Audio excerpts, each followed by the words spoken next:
Obviously, the visuals of a man being crucified are not all that kid-friendly. So quite often in kids' videos and even in some children's Bibles, we kind of skip that. We don't really show that. We try to work around that part.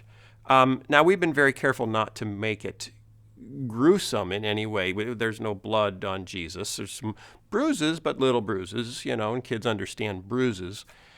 So it's clear that he's hurting, and I think it's important that it's clear that he's hurting because this is the meat of the story. Now, when kids are in high school and college, they can go watch The Passion of the Christ, and they can see, what would it actually look like. We're not really interested in actually look like, but we want the meaning. We want the meaning of the events, and we think kids in elementary school are ready for the meaning of the events. So we show Jesus on the cross. He's not bloody, but he is a little bruised. More importantly, we see how seeing that affects the other characters, how the puppets respond to seeing this happen.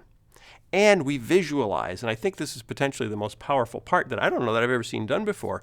We visualize what God saw when Jesus bore the sin of the world. We've set up a visual for sin since the very beginning, since DVD 1.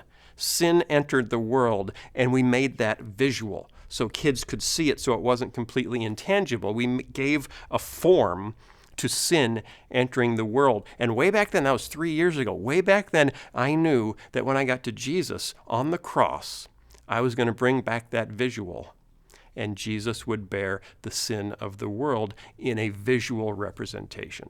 And I couldn't wait to get to that point because I thought it would be so powerful for kids to actually see what God saw. So I can't wait for you to see it either. I think it's really going to be effective in connecting kids to the emotion of what God did because he loved us so much and how it completely changes our lives.